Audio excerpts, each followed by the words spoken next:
My new client was a convicted serial killer that raped, tortured, and murdered at least 3 women in our area. We realized there was blood on the couch, and thin blood streaks on the wall and blood all over her. Multiple arrests for talking his way into homes. No forced entry where a woman was alone. Listener discretion advised. You're just moments away from true tales of terror that will leave you breathless. From Disturbed Media, I'm your host Chad, and this is Disturbed.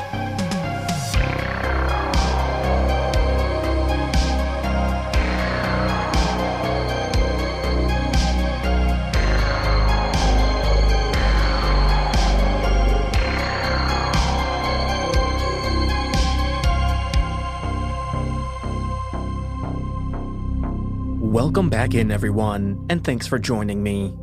And if you haven't had a chance yet, make sure you go check out our new merch designs in the store. We have several new creepy designs that you can get in many different items: t-shirts, hoodies, stickers, mugs, and much more. So go grab your Disturbed swag today at disturbedpodcast.com/shop. And with that, let's get to the spooky stuff. Our first experience comes to us from Reddit user LHunter2. She has a new client, and you won't believe what he's done. Performing this experience is Tanya Eby.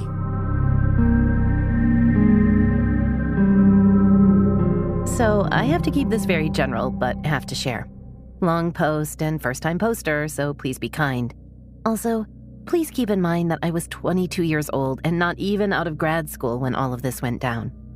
I'm a therapist, and while I was in grad school, I began an internship that provided group and individual counseling to a halfway house.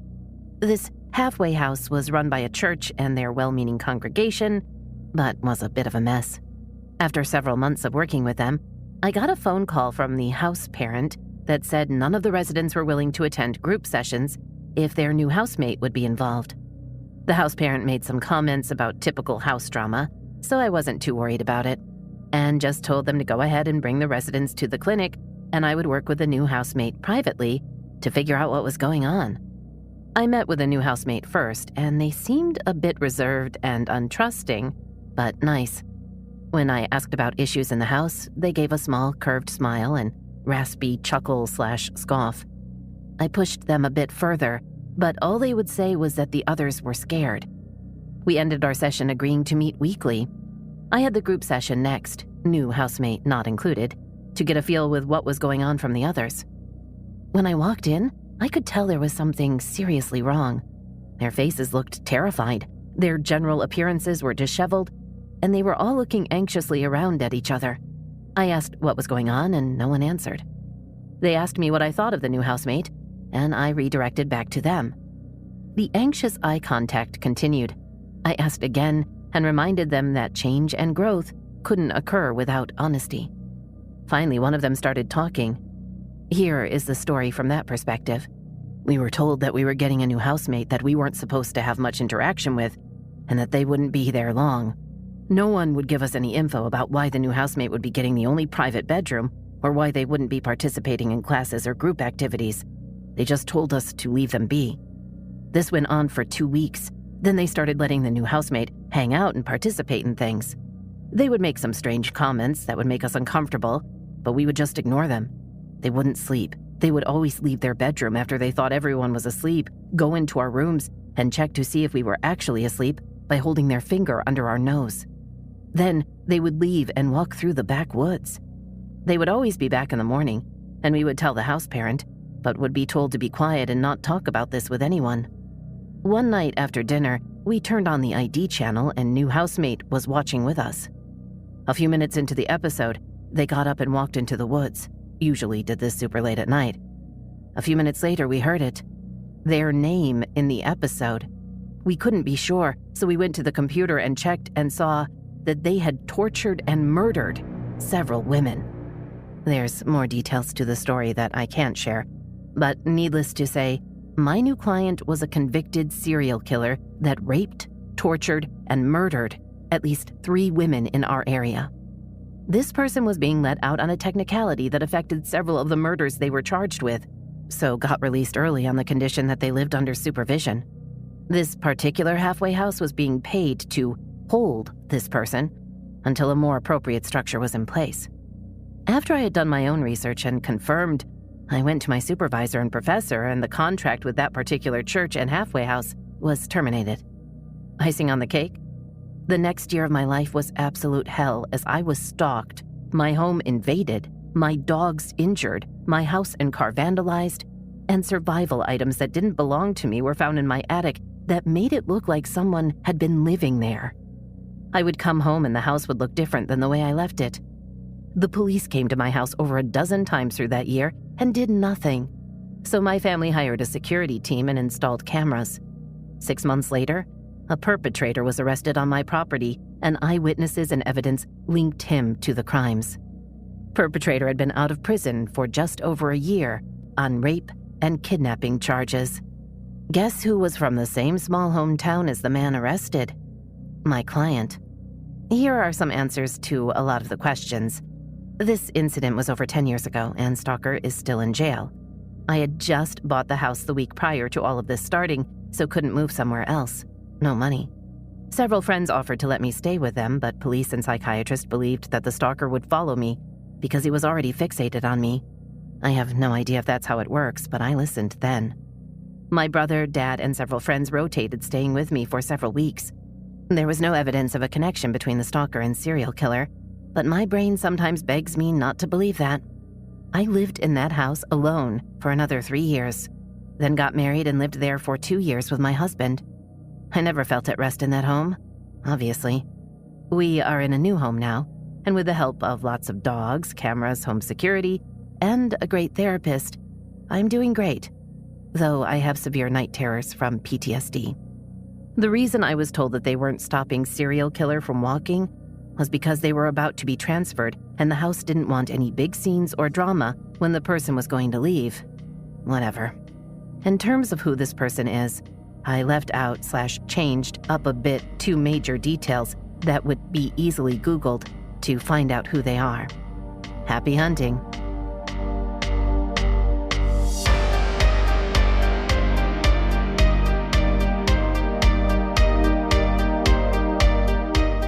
If you'd like to hear these episodes without the ads, get additional bonus episodes and your own shout-out, visit disturbedpodcast.com/support to learn more.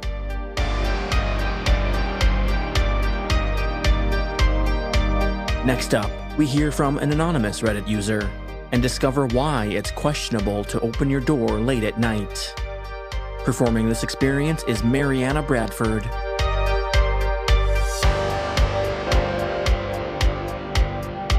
I still think about this encounter as an adult. When I was about 10, I'm 25 now, I was downstairs watching TV late at night with my mom and sisters. Everyone decided to head off to bed, and I was left alone downstairs. I started drifting off, and all of a sudden, someone started banging on the door. Hard. I'm talking, let me the fuck in hard. I was so scared, I just sat there frozen, staring at the door like my life depended on it. My dog was laying right next to me and also just stared. He never barked or moved an inch, which was weird because he always barked at the door. The banging never stopped for what seemed like a solid 5 minutes, but in reality was probably only a minute. I looked at my dog, and I think because I finally moved, my dog snapped out of his trance, looked at me for a split second, and jumped up and ran towards the door. He still didn't bark, but instead started turning his head like he was confused. I finally got the courage to get up and open the blinds to see what was going on. And this young woman, maybe around 20, 25, was standing there holding her left breast in her hand. It was still attached to her, but she had pretty large breasts, and she was holding it, trying to keep them from sagging, I'm guessing. She had blonde hair, white skin, and was covered in blood. Her shirt was ripped, and her hair was a mess. I remember thinking she may have gotten beat up or was in a car crash. Either way, I immediately went to go open the door. As soon as I went to unlock it, my mom, out of nowhere, slammed her hand on the door and relocked it. I had no idea she had even come down the stairs, let alone walked up behind me. I was so focused on the door and on this woman that when she slammed her hand, it was almost as if it knocked me back into reality. Reality of not opening a door for strangers in the middle of the night. I looked up at her and I could feel my eyes were wide, and I think I even started crying. She put her hand on my shoulder and moved me away from the door. She yelled, "Who is it?" through the door, and the girl yelled back that her boyfriend had beat her up and they lived in the apartments across the street from us. Mind you, we lived in townhouses in a cul-de-sac. Our unit was all the way in the back where you would start the turn. We were the first unit in the row, but where she pointed out that her and her boyfriend's place was at was quite a ways away from us. You'll see how I know that in a minute. My mom asked her name, and she said something that sounded like something any. Maybe Bethany or Stephanie or something like that. I saw my mom hesitate to open the door, but after she yelled, "Please help me," my mom opened the door, stepped out, and pulled it close to shut, but not completely shut. I cracked the door open behind her to make sure she was okay and also see what was going on. The woman we'll call Bethany kept thanking my mom and asking to come in because she was scared her boyfriend was going to come after her. My mom refused and explained that she couldn't let her in because of the safety of her 4 kids, but said she would sit out there with her. My mom yelled at me to grab the phone and call the police, so I did. My mom started asking her what happened and what specific unit she lived in. She pointed towards her specific one and told my mom the building number and her unit, B.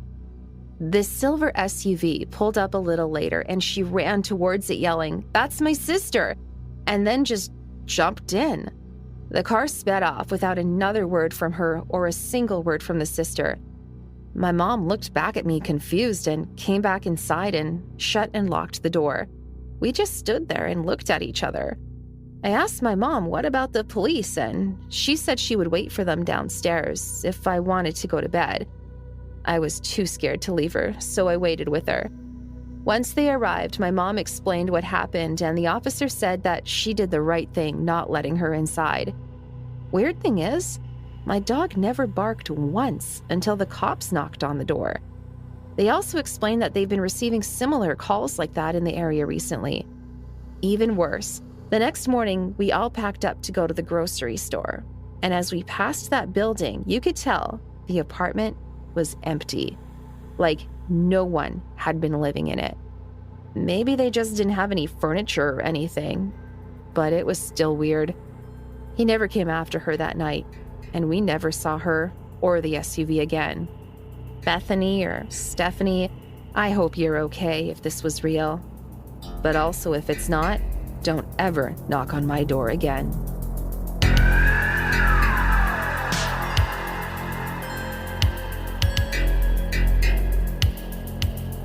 Up next, we hear from Reddit user Lala, and we learn why having a dog for protection can be a good idea.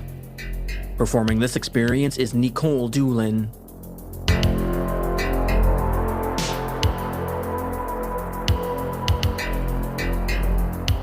While I've had a few close calls, as many women do, this one still haunts me as I am usually hypervigilant. But I came up against a pro. This happened about 12 years ago.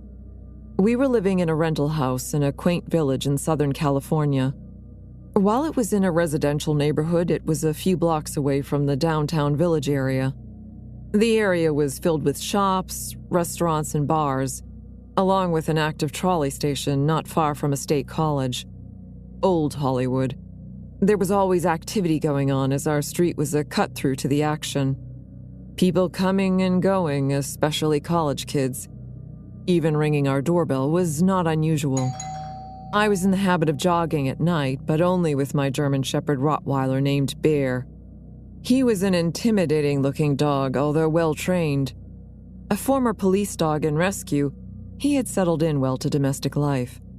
He was very friendly unless you either gave him a reason not to be or he sensed something about you that was off. He could not stand my ex-husband, for example, but he loved my current husband. So he was an amazing judge of character. His instincts were always dead on. Any attention I got after sundown jogging was almost always discouraged once they saw Bear, and wisely so. One night as I ran past the trolley station, a young, goofy guy sporting a beanie and a lope, and who obviously never ran further than up to his weed dealer, tried to keep up with us while we ran. He kept asking where I lived and if he could come over and give me a kiss. It was a bit comical, so I firmly yelled for him to back off, and Bear dissuaded him by a short showing of teeth and a growl as we ran. 'Nuff said, we never even broke stride. When I got home, I told my husband. He scowled and suggested I check out the sex offender website and see if the guy was on there. The loping wannabe lover was not there, but I recognized someone I did have an experience with. I genuinely felt a chill run across the hair on my arms and up the back of my neck. It was the ficus plant guy who had stopped by the house a few days before. Ficus plant guy was an older Hispanic man, tall and thin, dressed in a filthy gray work jumper with the name tag torn off, gray-white beard to match his jumper, and gray, greasy, unkempt, longish hair. Wizened, with leather skin and a hound dog expression, every deep wrinkle on his face, of which there were many, bore testament to an unpleasant life entrenched in misery. This was December of that year, drizzling early morning, and my husband had just left for work. Our house was set back slightly, but still visible from the street. There was an unlocked gate across the driveway about 10 feet from the back kitchen door. The kitchen door had a large glass pane, and next to it was a large kitchen window that ran nearly the length of the wall. It was bright and airy. I could clearly see out to the street, and any passerby could see into our kitchen, especially past the gate. I was in the living room out of sight, having just poured my first cup of hot coffee. Bear was curled up in his bed by the fireplace in full view of the kitchen window and door. Think Norman Rockwell. I heard a rattle of the kitchen door. I assumed my husband had come back but wasn't able to get in for some reason. So I wasn't alarmed, at first. But Bear seemed to be. I wondered why my husband didn't use his key. I realized that whoever was at the kitchen door chose to avoid the front door with a bell and had let themselves into and past the closed gate. Having done so, they could easily access the backyard and the open French doors where I was sitting. Who would do that? So I quickly got up to investigate. As I made my way to the door, I was surprised to see ficus plant guy, FPG, who cut a sorrowful yet imposing figure pressed against our door, peering in through cupped hands. Bear had sprung to his feet at this point and ran into the kitchen, getting to the door before I got there. He was barking and growling menacingly. Incredulously, I spoke through the glass to FPG, now feeling my spidey senses kick in because Bear would not back down. So I chose not to open the door at first. Instead, I asked FPG through the glass a haughty, "Can I help you?" Manifesting Eeyore, he asked if we had a ficus plant in our backyard. Thrown off, at the time, I didn't even know what a ficus plant looked like. I told him, "No, I don't think so." There were no plants back there that weren't in the ground, and it was all very typical SoCal flora or palm trees. I was a little put off by the temerity of someone coming into our yard, past our gate, and jiggling our kitchen door as he did, and initially, my demeanor was more terse and guarded. And try as I may, I could not get Bear to stop bark growling, which was irritating me. But I returned Bear's unusual display of disobedience with annoyance and commands to be quiet, instead of paying attention to what it really meant. My bad. FPG was unaffected by my vicious beast or my tone. FPG persisted. His pursuit of the ficus plant was as determined as it was touching. The plant, it seemed, belonged to his dying mother, who, he claimed, had lived in this house once. She had left it behind, but it meant a lot to her, and he was hoping he could retrieve it for her. I told him again there was no ficus plant in the backyard that I was aware of. Is it potted or hanging? He didn't know. Is it a mature plant? He couldn't say. Does it flower? He was losing patience. He just wanted me to either let him in or give him permission to explore the back. Eventually, I began to feel sorry for FPG as he cut a sorrowful figure, and I didn't want to appear callous or prejudiced because of his ethnicity or disheveled state. So I went to open the door. In a fury never seen before nor again, my black and tan 90-pound dog threw himself at the doorknob, knocking my hand away and me off balance. "Bear!" I shouted. "Down! Be quiet!" He would have none of it. Ignoring me, he barked like he was a German POW guard dog, spotting runners at the wall. Showing teeth and snarling, I once again moved Bear aside and told him to go to his place. Indignant and growling, he slowly edged toward his bed, backward, never taking his eyes off FPG. I apologized and tried to get more information from him, sincerely wanting to help this sad specimen of humanity before me. But it was hard to hear him through the glass. So once again I went to open the door. He had pulled the screen door open. He no longer seemed a threat to me, more an object of pity. As I went to unlock the door and grasped the handle again, from behind me came a rolling, running, menacing ball of canine fury and hate, charging like a hound from hell toward fresh meat. Mongrel bark shot out in a cacophony of rapid succession. With snarling, snorting teeth, Bear knocked my hand away and me to the floor. He threw himself against the glass, barking and snapping at FPG through it, sure to tear him to shreds but for the few inches of tempered glass between them. I was shocked, furious, and apologetic all at once. FPG was unfazed, completely ignoring the beast before him. I was as much unnerved by FPG's reaction as I was by Bear's focused fury. I thought, maybe I shouldn't open the door. You think? Once I got Bear to a low roar, I suggested that FPG give me his name and phone number, and I would ask my landlord if such a plant had ever existed. If so, I would call him and make arrangements for him to pick it up. While my hellhound did not dissuade him, my request for his name and number did. No, he muttered, shaking his head as he made his way down the steps and out the gate. It's okay, I don't mind, I responded. He said something in Spanish as he limped with a getty-up across the lawn and down the street to his vehicle. A van. A blue, roughly hand-painted with a kitchen broom van. An old U-Haul with a blacked-out passenger window. Then and only then did Bear stop his tirade and jauntily jotted back to his bed, tail up, with an air of mission accomplished about him. What the hell just happened? I muttered to myself. Oh well. Damn, my coffee was cold. So imagine my surprise when a week later, when looking for a loping wannabe lover on the sex offender website, I happen across FPG. He had an unmistakable, unforgettable face and demeanor. And we had done the back and forth dance for about 15 minutes, so I got a good look.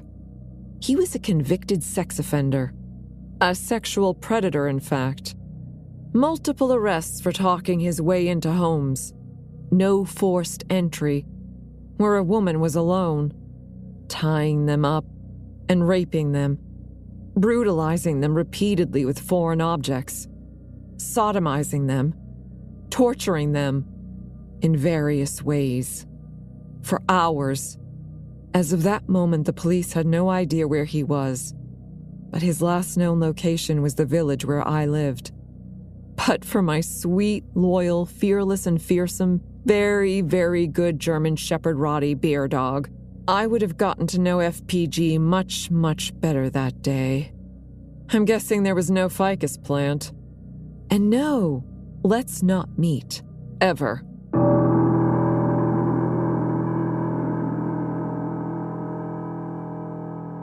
I know you guys love your true experiences, so I've got another podcast I know you're gonna love. The Secret Room with Ben Ham. Every episode, Ben has a new guest who finally lets out their big secret. I've been working my way through the catalog of episodes, and it's quickly become one of my favorites. Take a listen. What's the one thing you've never told anyone? People just like you tell all in a podcast called The Secret Room. If you're a true story fan and you cannot get enough of people's most intimate dreams, desires, and shame, you will love The Secret Room. Like Mila's deathbed confession that her daughter's absent father is a movie star. I wish I could tell someone who the father is while I'm still on Earth. Or Jen's secret love affair with a man on death row. It's turned my world upside down, and something he just did has devastated me. Or the way that Joey falls in love with inanimate objects. I know people who were in relationships with construction equipment. People all around you carry the most amazing secrets. You're invited to The Secret Room for a front row seat to spectacular stories that will touch you, jar you, and amaze you. I'm Ben Ham, your host. Search for The Secret Room, a podcast about the stories no one ever tells.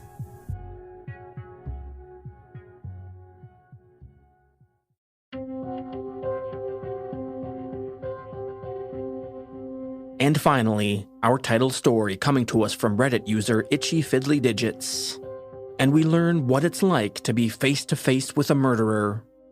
Performing this experience is Matt Bradford.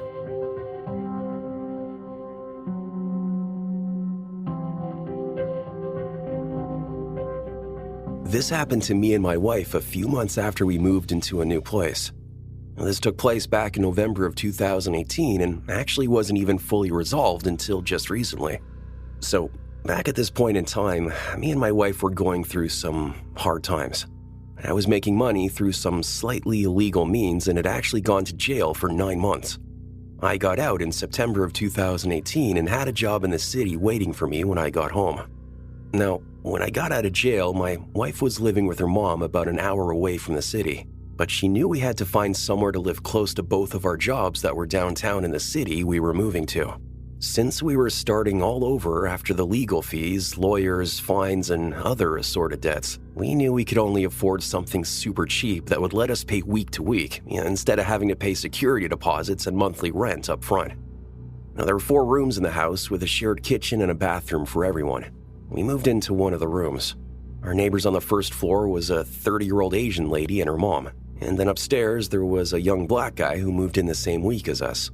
And also a young couple that lived in the room next to the young black guy. In the 3 months we lived there, the only people we talked to was the young couple upstairs. They seemed similar to us in age and interests, and we usually just talked to them in passing or on the front porch when we were all out there having a cigarette.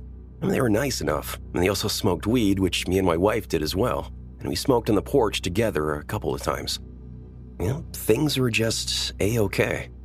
Until the month of November came, and shit just started to hit the fan left and right with this couple who we'll name Jim and Sierra. It started off small. Things like hearing them get into short shouting matches, or one or both of them asking me and my wife to borrow money, or constantly trying to bum cigarettes. And one day I came home and Sierra was walking into the house the same time as me with 3 guys I've never seen before and a case of beer. They partied all night and kept me and my wife up, but we ended up going to bed around 5 a.m.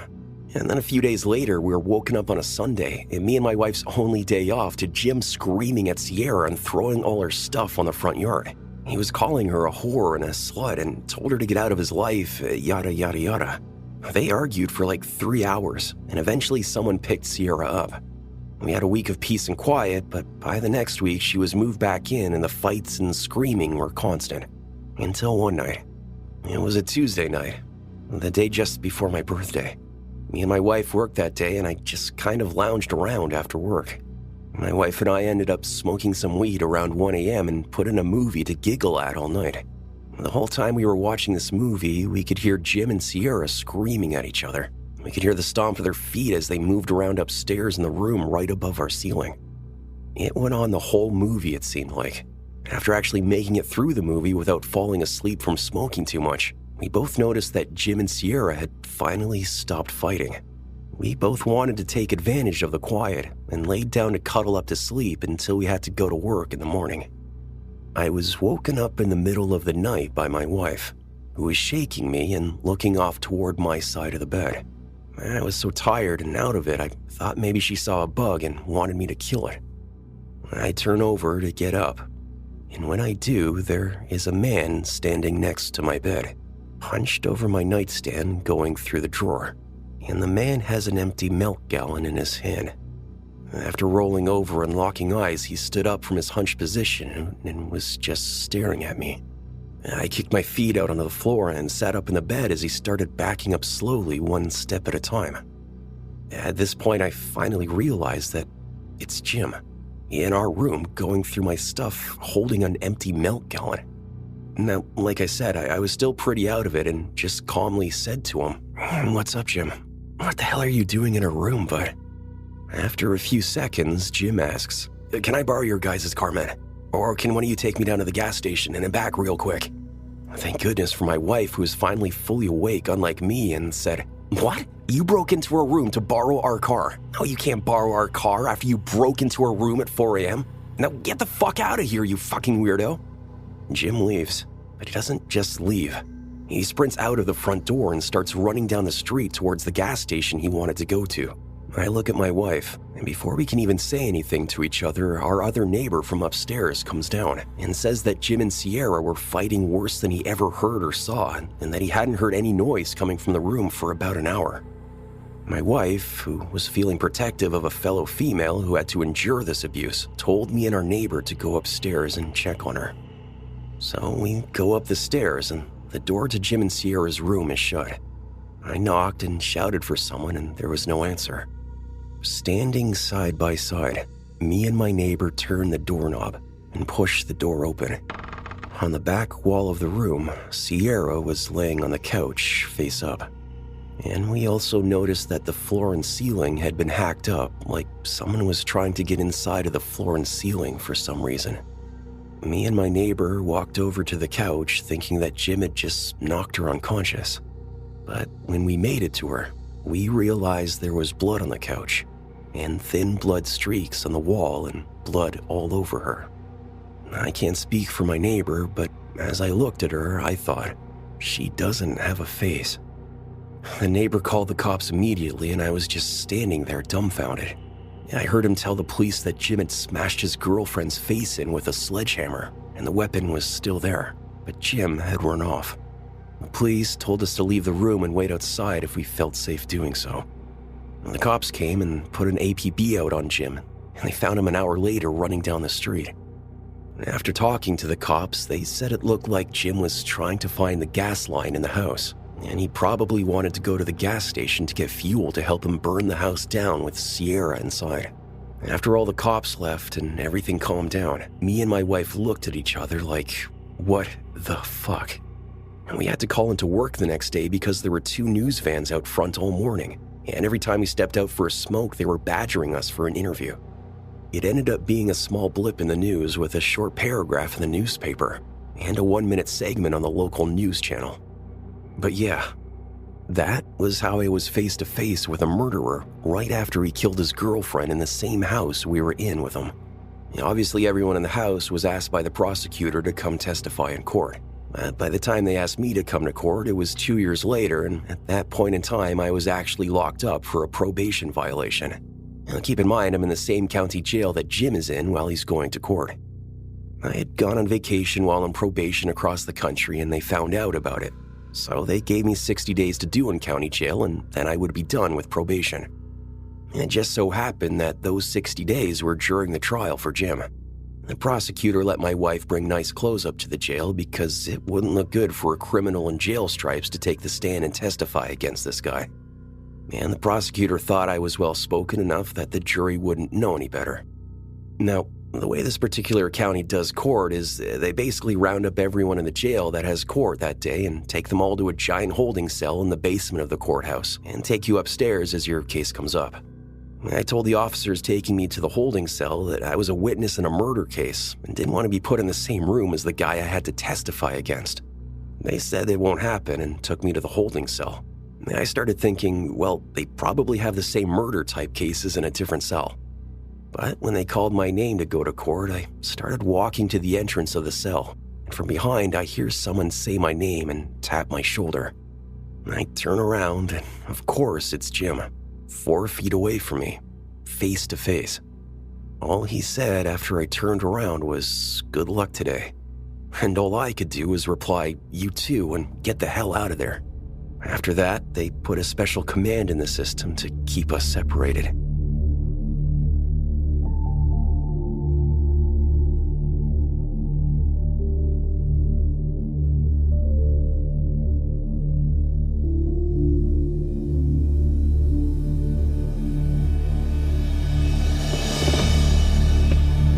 Thanks to everyone for continuing to send in your stories, whether it's via email at mystory@disturbedpodcast.com or the hotline at 701-354-3667. And if you're outside the US and want to leave a voicemail, you can do that right on our website, disturbedpodcast.com. Just click the blue button on the right of the homepage. Remember, no story is too big or too small, so keep sending them in. Disturbed is an independent production, funded through advertising and listener support. Thanks to those who share the show with friends and leave positive reviews. These things help new listeners find us. Follow or subscribe wherever you're listening right now so you never miss an episode. And if you'd like to hear these episodes without the ads, you can get early access to our premium ad-free feed, as well as monthly bonus episodes. Visit disturbedpodcast.com/support to learn more. And a shout out to all of our newest supporters: Kim Ralston, Justin Beers, Brittany Giddings, Gemma Houting, Ashik Fernandez, Melissa Björk, Melissa Herzog, and Cassandra Ranger. Thanks so much for supporting the show. Music by Carl Casey at Whitebat Audio and Co.ag. Thanks for listening. We'll be back next Thursday with a brand new episode. And stay safe out there, y'all.